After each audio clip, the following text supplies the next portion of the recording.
Hello viewers, morning dose के इस अंक में आप सभी लर्नर्स का एक बार फिर से हार्दिक स्वागत है। आइए आज फिर हम लोग प्रश्नों की 10 श्रृंखला में इन प्रश्नों का उत्तर जानने का प्रयास करते हैं जिनका अवलोकन आपने अभी किया है। आइए प्रश्नों की श्रृंखला में जो सबसे पहला प्रश्न है वो यूटीआई का फुल फॉर्म, ये फुल फॉर्म सेक्शन से है। यूटीआई का फुल फॉर्म होता है यूनिट ट्रस्ट ऑफ इंडिया। इसकी स्थापना जो हुई थी यूनिट ट्रस्ट की यूटीआई की 1 फरवरी 1964 ईस्वी को इसकी स्थापना हुई थी और यह भारत की एक वैधानिक इन्वेस्टमेंट की संस्था है। यह छोटे मोटे या अल्प वेतन वाले जो लोग होते हैं उनको ऊपर लाने के लिए उनको विभिन्न तरह की आर्थिक सहायता देने का प्रयास किया जाता है। उनके पेंशन इत्यादि की सुविधा इस संस्था के माध्यम से unit trust of India UTI के माध्यम से की जाती है। ये बहुत ही महत्वपूर्ण प्रश्न आता है। अगला प्रश्न है भारत छोड़ो आंदोलन कब प्रारंभ हुआ। तो सबसे पहले हम इसका आंसर जान लेते हैं कि भारत छोड़ो आंदोलन 9 अगस्त 1942 ईस्वी को आरंभ हुआ था और ये जानने की बात है कि यह महात्मा गांधी के नेतृत्व में किया जाने वाला यह आखिरी, हम कह सकते हैं एक तरह से यह आंदोलन था। इस आंदोलन की शुरुआत 8 अगस्त 1942 ईस्वी को जब आईएनसी की अर्थात भारतीय राष्ट्रीय कांग्रेस की जो वार्षिक अधिवेशन होती थी वह इस बार मुंबई में हुई थी 1942 की। और इस मुंबई अधिवेशन में ही यह निर्णय लिया गया था कि अब जो क्रांति होगी, अब जो आंदोलन होगा वो भारत स्तर पर होगा और इस बार हम आजादी को लेकर ही रहेंगे। इस तरह के भाव से यह आंदोलन पूरे भारत में एक साथ लड़ा गया और ये चलाया गया, जिसके नेतृत्वकर्ता फिर गांधी जी बने थे। इसलिए इस आंदोलन को अगस्त क्रांति के नाम से भी जाना जाता है। तो ये प्रश्न पूछा जाता है कि अगस्त क्रांति क्या है या अगस्त क्रांति कब प्रारंभ हुआ, तो आप इसे सीधे सीधे जोड़ लेंगे भारत छोड़ो आंदोलन से। यहाँ एक प्रश्न इससे और भी जुड़ करके आता है कि भारत छोड़ो, ये जो भारत छोड़ो शब्द है जिससे ये आंदोलन प्रेरित हुआ, इसमें भारत छोड़ो शब्द सबसे पहले किसने इस्तेमाल किया था या यह नारा भी किसने दिया था। यह प्रश्न आता है कि भारत छोड़ो का नारा किसने दिया, तो ये दिए थे यूसुफ मेहर अली। इन्होंने सबसे पहले ये नारा दिया था भारत छोड़ो का और जो 9 अगस्त 1942 को एक आंदोलन लिया और पूरे भारत में एक साथ ये आंदोलन चलाया गया था। आइए अगला प्रश्न देखते हैं, जगन्नाथ मंदिर किस राज्य में स्थित है। ये मंदिर बहुत ही फेमस मंदिर है जगन्नाथ मंदिर। तो आइए हम लोग पहले आंसर जान लेते हैं कि यह उड़ीसा राज्य में स्थित है और उड़ीसा राज्य में पुरी नामक स्थान है, वहां पर यह स्थित है और यह पुरी बंगाल की खाड़ी, आप ज्यादा एनालिसिस करके इसको देख लीजिए, यह बंगाल की खाड़ी के तट पर स्थित है। उड़ीसा जिसे प्राचीन काल में उत्कल भी कहा जाता था और आजकल इसे ओडिशा कहा जाता है। यह जगन्नाथ मंदिर यहाँ पर स्थित है। जगन्नाथ मंदिर से जुड़ी बात यह है कि ये भगवान विष्णु, हम लोग जानते हैं कि भगवान विष्णु के द्वारा या भगवान विष्णु के अवतार के रूप में भारत में हिंदू धर्म को मानने वालों के लिए 4 धाम स्थापित किए गए थे, जो भारत के चारों दिशाओं में, उत्तर में बद्रीनाथ, पश्चिम में द्वारकाधीश, दक्षिण में रामेश्वरम और पूरब में ये जगन्नाथ मंदिर ही स्थित है। जगन्नाथ मंदिर भगवान विष्णु को ही समर्पित है और यहाँ पर जो है बलभद्र और सुभद्रा के साथ जो है भगवान विष्णु की प्रतिमा जो है वो स्थापित की गई है इस मंदिर में। इस मंदिर से जुड़ी हुई बात यह है कि यह प्राचीन काल में और खास तौर से यह 12वीं सदी में कलिंग राज्य की राजधानी हुआ करती थी और यह कहा जाता है कि कलिंग के जो प्रतापी शासक चौहान थे उन्होंने इसकी स्थापना की थी और यह 65 मीटर ऊंची जो है ये कलाकृतियों में बनाई गई ये जगन्नाथ मंदिर की प्रतिमा है। और यहाँ से जुड़ी हुई मुख्य बात यह है कि यहाँ लगभग हर वर्ष यहाँ एक रथ यात्रा निकलती है जो इस बात को प्रदर्शित करता है कि जो जाति प्रथा या और भी बातें छुआछूत वाली बातें उनको तोड़ने के लिए विशाल स्तर पर भव्य रथ यात्रा यहाँ निकाली जाती है। इस जगह पर प्राचीन काल से ही विभिन्न धर्मों के संतों का या और भी पंथों के लोगों का जाना आना लगा हुआ रहता था, जिसमें सिख धर्म के जो सबसे पहले गुरु हुए गुरु नानक जी, वो यहाँ पहुंचे थे। उनके याद में ही इस जगन्नाथ मंदिर के आगे नानक मठ का स्थापना किया गया था, जो सीधे सीधी जगन्नाथ मंदिर के आगे बनाई गई है। तो जगन्नाथ मंदिर से जुड़ी बहुत सारे प्रश्न को इसमें समेटने का प्रयास किया गया है। ये एक अलग से एक्स्ट्रा नॉलेज के लिए भी यहाँ ये रख दी गई है। तो आइए जगन्नाथ मंदिर के बाद हम लोग अगला प्रश्न जानने का प्रयास करते हैं। ये है नेफोमीटर से किसका मापन होता है। नेफोमीटर जो है ये एक प्रकार का यंत्र है और इससे बादल जो हम लोग जानते हैं वो बादलों की दिशा एवं उसके गति, उसकी दिशा डायरेक्शन क्या है, बादल की किस दिशा में जा रही है और उसकी गति स्पीड क्या है, इसको नापने का जो है वो प्रयास किया जाता है। ये नेफोमीटर नामक यंत्र होता है। अगला प्रश्न है ये, पेंसिल में प्रयुक्त होने वाला काला शीशा क्या है। पेंसिल, जिस पेंसिल का हम लोग यूज करते हैं, खासतौर से बच्चे, छोटे बच्चे इसका इस्तेमाल करते हैं, उस पेंसिल में काला शीशा क्या है। ये बहुत सिंपल प्रश्न है, हम लोग जान सकते हैं। ये इसमें इस्तेमाल होता है ग्रेफाइट का।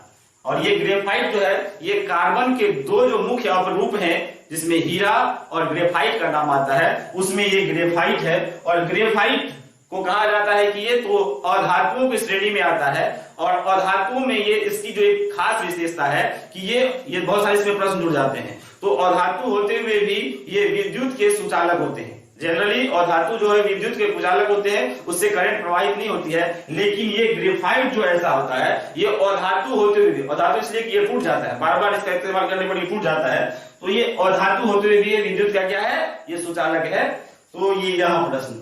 आइए आज के एपिसोड में हम एक फिर छोटा सा प्रश्न आपके लिए रख रहे हैं। प्रश्न को नोट कर लें और उस रिसर्च के माध्यम से इसका आंसर देने का प्रयास करें। आज का प्रश्न है, अंतरराष्ट्रीय महिला दिवस, अंतरराष्ट्रीय महिला दिवस कब मनाया जाता है।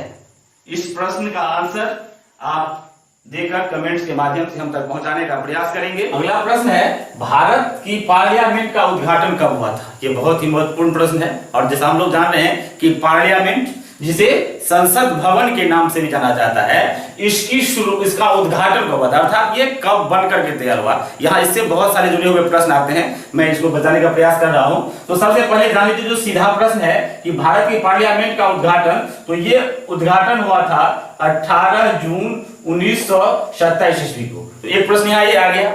और हम लोग जानते हैं कि ये 1947 से पहले की घटना है, तो इस समय कोई ब्रिटिशर्स ही हुए होंगे जिन्होंने इसका उद्घाटन किया होगा, तो वो नाम भी कई बार आया है। तो ये थे लॉर्ड इरविन। लॉर्ड इरविन महोदय के द्वारा जो है इस पार्लियामेंट का उद्घाटन किया गया था। और इस पार्लियामेंट की जो बनने की शुरुआत हुई थी, ये पार्लियामेंट जो बनना शुरू हुआ था, तो वो 12 फरवरी 1921 ईस्वी को ये बनना प्रारंभ हुआ था। और इनकी जो संरचना रखी थी, इनको जो बनवाने का प्रयास किया गया था, वो ड्यूक ऑफ कनॉट, जिनके नाम पर दिल्ली का कनॉट प्लेस भी बसा हुआ है। तो ये ड्यूक ऑफ कनॉट थे जिन्होंने इस पार्लियामेंट को बनाने की शुरुआत कराई थी। और ये उस समय के दो बहुत बड़े वास्तुकार थे, जिसमें नाम आता है एडविन लुटियंस और हर्बर्ट ब्रेकर। इन दोनों के प्रयास से, अर्थात ये दोनों डिजाइनर थे जिन्होंने इस बिल्डिंग की, अर्थात इस संसद भवन की संरचना, इनकी नींव रखी गई थी। यह वृत्ताकार संरचना में बनाई गई एक बहुत महत्वपूर्ण कलाकृति है, जिसे देखने के लिए लोग भी आज पर्यटन के रूप में भी जाते हैं। यह 6 एकड़ क्षेत्र में बैठा, 6 एकड़ का जो क्षेत्रफल है, क्षेत्र में ये बना हुआ है। 12 दरवाजे इसमें हैं और 144 बड़े बड़े पिलर इसमें लगे हुए हैं। कहा जाता है कि इसके मध्य में, अर्थात पार्लियामेंट के मध्य में एक बड़ा सा हॉल है, जिसे सेंट्रल हॉल कहा जाता है। और यह हॉल काफी ऐतिहासिक है। इस हॉल के 3 ओर 3 बड़े बड़े और भी हॉल जैसे बने हुए हैं, जिसमें लोकसभा, राज्यसभा और एक बहुत बड़ा जो है वो लाइब्रेरी है, अर्थात पुस्तकालय है। इस हॉल की जो सेंट्रल हॉल है पार्लियामेंट की, इसकी विशेषता यह है कि 1947 को जब भारत को आजादी मिली थी, तो सत्ता का हस्तांतरण ब्रिटिशर्स से भारतीयों को इसी सेंट्रल हॉल में मिली थी। तो एक ऐतिहासिकता इसकी हो गई। दूसरी कि भारत के जो महामहिम राष्ट्रपति होते हैं वो जब दोनों सदन को अर्थात लोकसभा या राज्यसभा का संयुक्त अधिवेशन करते हैं या अभिभाषण देते हैं तो वो भी इसी कक्ष अर्थात सेंट्रल हॉल में ही किया जाता है। तो इससे जुड़ी हुई ये बहुत बातें आ गई। कहा जाता है कि इसको बनाने में लगभग 83 लाख रुपए खर्च हुए थे और 6 वर्ष का समय, जैसा कि आप 21 से 27 को जोड़कर देख सकते हैं, तो 6 वर्ष की अवधि इसमें लग गई थी। तो ये पार्लियामेंट से जुड़ी हुई और भी बहुत सारी बातें, क्योंकि हमारा सीधा प्रश्न था इसका उद्घाटन कब हुआ, तो हमने उसके आरंभ को भी देख लिया, किसने डिजाइन किया, किसने उद्घाटन किया, किसने शुरू किया, ये बहुत सारी बातों को हमने इसमें कवर, क्योंकि ये सारे प्रश्न कभी न कभी आए, इसलिए इस पर मैंने जोर दिया और इसको बताने का प्रयास किया।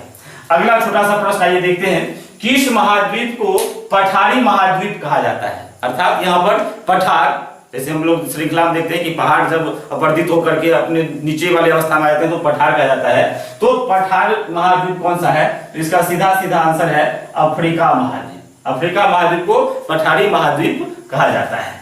अगला प्रश्न ये देखते हैं, बंबू नृत्य किसके द्वारा किया जाता है? यह बहुत ही लोक नृत्य, फेमस लोक नृत्य है जिसमें बांसों के बड़े बड़े डंडे बना करके उस पर नृत्य किया जाता है। तो यह नृत्य आदिवासियों में प्रसिद्ध है और खासतौर से भारत के जो पूर्वोत्तर साइड के जो राज्य है, असम, मणिपुर, नागालैंड तरफ के, तो ये कूका एवं नागा जो कुछ जनजातियां हैं, आदिवासी हैं, उनके द्वारा ये बंबू नृत्य किया जाता है। कई बार प्रश्न पूछा गया है। अगला प्रश्न ये व्याकरण से है कि वर्ण प का उच्चारण स्थान कहां है? तो प के साथ साथ पवर्ग, पहले इसका आंसर देख लेते हैं कि वर्ण प का उच्चारण स्थान जो है वो ओष्ठ है। प का उच्चारण स्थान ओष्ठ, ओठ जिसे हम लोग कहते हैं ओठ, लीप, तो ये वर्ण प का उच्चारण स्थान है। और कहां कहां ओष्ठ किसका किसका उच्चारण स्थान है, इसके लिए मैं एक ट्रिक दे रहा हूं, एक छोटा सा इसके लिए एक सूत्र है, उपू ओष्ठो। उपू ओष्ठो, इसका मतलब हो गया कि ऊ में 2 उ गए, छोटा ऊ बड़ा ऊ, इसको ह्रस्व ऊ और दीर्घ ऊ कहते हैं। तो ये 2 ऊ और पवर्ग के सभी वर्ण जो है, पवर्ग में जैसे प, फ, ब, भ, मो, तो ये सब का उच्चारण जो है वो कहां से होता है? तो ये ओष्ठ से होता है, इसीलिए इसको याद रख लें, उपू ओष्ठो, अर्थात ऊ, छोटा ऊ, बड़ा ऊ, ह्रस्व दीर्घ ऊ और पवर्ग में प, फ, ब, भ, मो का उच्चारण स्थान ओष्ठ से होता है। अगला प्रश्न सीधा सीधी, मसालों का बागान कहा जाने वाला भारतीय राज्य है? अर्थात एक प्रश्न यहां भी आता है कि मसालों का बगीचा किसे कहा जाता है? तो ये राज्य है भारत के केरल, जो भारत के सबसे, आप यहाँ पर देख सकते हैं कि भारत के जो सबसे दक्षिण में, एक बहुत उत्तर से दक्षिण की ओर आकृति में फैली हुई है, ये है केरल राज्य। इसे मसालों का बगीचा कहा जाता है और ये इसलिए कहा जाता है कि यहाँ 3 पहाड़ियां बड़ी अच्छी संरचना में फैली हुई है, जिसमें कार्डेमम की पहाड़ी, नीलगिरी की पहाड़ी और बाबा बुदन की पहाड़ी यहाँ पर आती है। तो ये 3 पहाड़ियां जो है से बना हुआ और लेटेराइट मृदा का क्षेत्र यहाँ होने के कारण यहाँ जो है वो मसालों का खेती और अन्य भी बड़े छोटे बड़े ड्राई फ्रूट्स जो है वो यहाँ उत्पन्न होते हैं, इसलिए इसे मसालों का बगीचा या मसालों का बागान कहा जाता है। आज के अंक में इतना ही। अगर मेरा ये वीडियो आपको अच्छा लगा हो तो अपने दोस्तों में शेयर करने का प्रयास करेंगे। धन्यवाद।